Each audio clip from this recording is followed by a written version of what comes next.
ಚಪಾತಿ ಜೊತೆ ಸ್ವಲ್ಪ ಗ್ರೇವಿ, ಅದರ ಜೊತೆ ಸ್ವಲ್ಪ ಮೊಟ್ಟೆನ ತೊಗೊಂಡು ತಿಂತಾಯಿದ್ರೆ ಆಹಾ ಎಂಥ ರುಚಿ ಅಂತೀರಾ.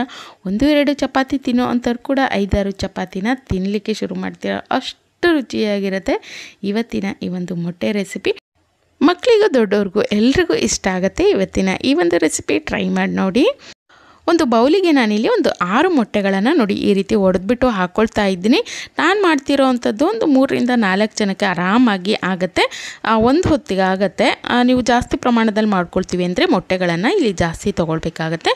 ನೋಡಿ ಮೊಟ್ಟೆ ಒಡೆದು ಹಾಕಾದ್ಮೇಲೆ ಒಂದು 2 ಚಿಟಿಕೆ ಆಗುವಷ್ಟು ಅರಿಶಿನ, ರುಚಿಗೆ ತಕ್ಕಷ್ಟು ಉಪ್ಪು, ಒಂದು ಅರ್ಧ ಟೀ ಸ್ಪೂನ್ ಆಗುವಷ್ಟು ಕಾಳು ಮೆಣಸಿನ ಪೌಡ್ರು ಮತ್ತು ಸ್ವಲ್ಪ ನಾನಿಲ್ಲಿ ಕೊತ್ತಂಬರಿನ ಕಟ್ ಮಾಡಿದ್ದು ಹಾಕ್ಬಿಟ್ಟು ಎಲ್ಲವನ್ನು ಮಿಕ್ಸ್ ಮಾಡಿ ಎತ್ತಿಟ್ಕೊಳ್ತಾ ಇದ್ದೀನಿ.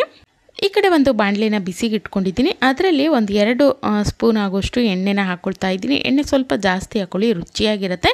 ನಂತರ ಒಂದು ಚಿಕ್ಕ ಪಲಾವ್ ಎಲೆ, 4 ಲವಂಗ, 1 ಏಲಕ್ಕಿ, ಒಂದು ಚಿಕ್ಕ ತುಂಡಾಗುವಷ್ಟು ಚಕ್ಕೆನ ಹಾಕ್ಕೊಂಡು ಇದನ್ನು ನಾನು ಸ್ವಲ್ಪ ಅಂದರೆ ಬಿಸಿ ಮಾಡ್ಕೊಳ್ತಾ ಇದ್ದೀನಿ. ಅದು ಬಿಸಿ ಆಗ್ತಿದ್ದಂಗೆ ಅಂದರೆ ಫ್ರೈ ಆಗ್ತಿದ್ದಂಗೆ ಒಂದು 3 ಈರುಳ್ಳಿನ ಸಣ್ಣದಾಗಿ ಈ ರೀತಿ ಕಟ್ ಮಾಡಿ ಹಾಕ್ಕೊಳ್ತಾ ಇದ್ದೀನಿ. ನೋಡಿ ಈರುಳ್ಳಿ ಸ್ವಲ್ಪ ಬಾಡಬೇಕು, ಈ ರೀತಿ ಹಸಿ ವಾಸನೆ ಎಲ್ಲ ಹೋಗಾದಮೇಲೆ ಅದು ಸ್ವಲ್ಪ ಕಲರ್ ಚೇಂಜ್ ಆಗುತ್ತೆ. ಆ ನಂತರ ಒಂದು 2 ಕಟ್ ಮಾಡಿರೋಂಥ ಸಣ್ಣದಾಗಿ ಕಟ್ ಮಾಡಿರೋಂಥ ಹಸಿ ಮೆಣಸನ್ನು ನಾನು ಸೇರಿಸ್ಕೊಳ್ತಾ ಇದ್ದೀನಿ. 1 ಟೀ ಸ್ಪೂನ್ ಆಗುವಷ್ಟು ಶುಂಠಿ ಬೆಳ್ಳುಳ್ಳಿ ಪೇಸ್ಟನ್ನು ನಾನಿಲ್ಲಿ ಸೇರಿಸ್ಕೊಳ್ತಾ ಇದ್ದೀನಿ. ನೋಡಿ ಈ ಶುಂಠಿ ಬೆಳ್ಳುಳ್ಳಿ ಪೇಸ್ಟು, ಹಸಿಮೆಣಸು ಎಲ್ಲವನ್ನು ಒಮ್ಮೆ ನಾನು ಎಣ್ಣೆಯಲ್ಲಿ ಫ್ರೈ ಮಾಡ್ಕೊಳ್ತಾ ಇದ್ದೀನಿ. ನೋಡಿ ಹಸಿ ವಾಸನೆ ಎಲ್ಲ ಹೋಗಿದೆ ಈಗ ಶುಂಠಿ ಬೆಳ್ಳುಳ್ಳಿ ಪೇಸ್ಟಿಂದ, ಜೊತೆಗೆ ಈರುಳ್ಳಿ ಕೂಡ ಇನ್ನಷ್ಟು ಚೆನ್ನಾಗಿ ಫ್ರೈ ಆಗಿದೆ. ಈ ಸಮಯದಲ್ಲಿ ಸ್ವಲ್ಪ ಕರಿಬೇವಿನ ಎಲೆಗಳನ್ನು ಇದರೊಟ್ಟಿಗೆ ಸೇರಿಸ್ಕೊಳ್ತಾ ಇದ್ದೀನಿ. ಆ ನಂತರ 2 ಮೀಡಿಯಮ್ ಸೈಜಿನ 2 ಟೊಮೊಟೊವನ್ನು ನಾನಿಲ್ಲಿ ರುಬ್ಬಿಟ್ಕೊಂಡಿದ್ದೀನಿ. ರುಬ್ಬಿರೋ ಅಂಥ ಟೊಮೊಟೊದ ಮಿಶ್ರಣ ಹಾಕ್ಕೊಳ್ತಾ ಇದ್ದೀನಿ, ನೀರು ಹಾಕ್ತೇನೆ ರುಬ್ಕೊಳ್ಬೇಕು. ಆನಂತರ 1 ಟೀ ಸ್ಪೂನ್ ಆಗುವಷ್ಟು ಗಟ್ಟಿ ಮೊಸರು, ಸಿಹಿಯಾಗಿರುವಂಥ ಮೊಸರು, ಹುಳಿ ಇರಬಾರ್ದು, ಸಿಹಿ ಮೊಸರು ಹಾಕೊಳ್ಳಿ, ತುಂಬ ಚೆನ್ನಾಗಿರುತ್ತೆ, ಟೇಸ್ಟು ತುಂಬ ರುಚಿಯಾಗಿರುತ್ತೆ. ಇಲ್ಲಾಂದರೆ ಸ್ಕಿಪ್ ಮಾಡಿ ಕೂಡ ಮಾಡ್ಕೊಳ್ಬೋದು, ಆದರೆ ಸೇರಿಸ್ಕೊಳ್ಳಿ, ತುಂಬ ರುಚಿಯಾಗಿರುತ್ತೆ. ಟೊಮೊಟೊದು ಮತ್ತು ನಾವೇನು ಈ ಒಂದು ಮೊಸರು ಹಾಕಿದ್ದೀವಲ್ಲ ಅದರ ಒಂದು ಹಸಿ ವಾಸನೆ ಹೋಗಬೇಕು. ನೋಡಿ ಈ ರೀತಿ ಸ್ವಲ್ಪ ಅದು ಗಟ್ಟಿ ಆಗಲಿಕ್ಕೆ ಶುರುವಾಗುತ್ತೆ, ನೀರಿನಂಶ ಎಲ್ಲ ಹೋಗಿದೆ, ಗಟ್ಟಿಯಾಗಿದೆ ಅನ್ನುವಂಥ ಸಮಯದಲ್ಲಿ 1.5 ಟೀ ಸ್ಪೂನ್ ಆಗುವಷ್ಟು ಕಾಳು ಮೆಣಸಿನ ಪೌಡ್ರು, ನಂತರ ಸ್ವಲ್ಪ ಗರಂ ಮಸಾಲ. ನಾವಿಲ್ಲಿ ಖಾರಕ್ಕೆ ಬೇರೆ ಯಾವುದೇ ಖಾರನ ಬಳಸ್ತಾ ಇಲ್ಲ, ಹಾಗಾಗಿ ಇಲ್ಲಿ ಕಾಳು ಮೆಣಸನ್ನೇ ಜಾಸ್ತಿ ಹಾಕ್ಕೊಳ್ಬೇಕು. ಆಮೇಲೆ ಸ್ವಲ್ಪ ಉಪ್ಪು, ರುಚಿಗೆ ತಕ್ಕಷ್ಟು ಸ್ವಲ್ಪ ಅರಿಶಿನ, ಇದಷ್ಟನ್ನು ಹಾಕ್ಬಿಟ್ಟು ನಾನಿಲ್ಲಿ ಮತ್ತೆ ಇದನ್ನು ಚೆನ್ನಾಗಿ ಎಣ್ಣೆಯಲ್ಲಿ ಬಾಡಿಸ್ಕೊಳ್ತಾ ಇದ್ದೀನಿ. ನೋಡಿ ಈ ರೀತಿ ಚೆನ್ನಾಗಿ ಅದು ಈರುಳ್ಳಿ ಜೊತೆಗೆ ಹೊಂದ್ಕೊಳ್ಬೇಕು.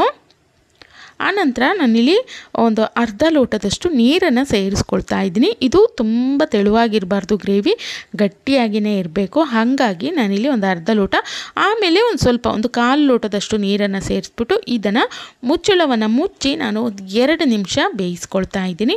ಅಷ್ಟರಲ್ಲಿ ನಾವು ಮೊದಲೇ ಏನು ಮೊಟ್ಟೆನ ಒಡೆದಿಟ್ಕೊಂಡಿದ್ವಲ್ಲ ಅದನ್ನು ನಾವಿಲ್ಲಿ ಫ್ರೈ ಮಾಡ್ಕೊಳ್ಳೋಣ. ಅದಕ್ಕೋಸ್ಕರ ಬಾಣಲೆಗೆ ಎಣ್ಣೆ ಹಾಕಿಬಿಟ್ಟು ನೋಡಿ ಈ ರೀತಿ ಹಾಕ್ಕೊಂಡು ಚೆನ್ನಾಗಿ ಬೇಯಿಸ್ಕೊಳ್ಳಿ. ಆದರೆ ತುಂಬ ಅದನ್ನು ನಾವು ಉಂಡೆ ರೀತಿ ಮಾಡ್ಕೊಳ್ಬಾರ್ದು, ಈ ರೀತಿ ಅಗಲವಾಗಿ ಮಾಡಿಕೊಂಡು ಅದನ್ನು ಸಣ್ಣ ಸಣ್ಣ ಪೀಸ್ಗಳಲ್ಲಿ ಕಟ್ ಮಾಡ್ಕೊಳ್ಬೇಕು. ಹಾಗಾಗಿ ಇದನ್ನು ಸ್ವಲ್ಪ ಅಗಲ ಅಂದರೆ ಆಮ್ಲೆಟ್ ರೀತಿ ಇರೋ ರೀತಿಯೇ ನೋಡ್ಕೊಳ್ಳಿ.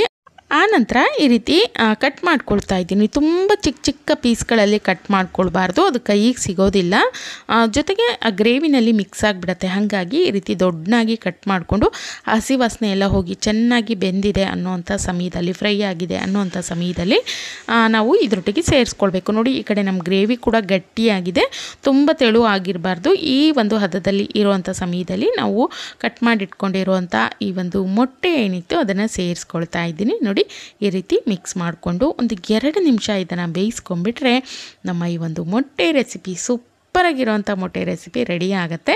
ಕೊನೆಯಲ್ಲಿ ಸ್ವಲ್ಪ ಕೊತ್ತಂಬರಿ ಸೊಪ್ಪನ್ನು ನಾನಿಲ್ಲಿ ಸೇರಿಸ್ಕೊಳ್ತಾ ಇದ್ದೀನಿ.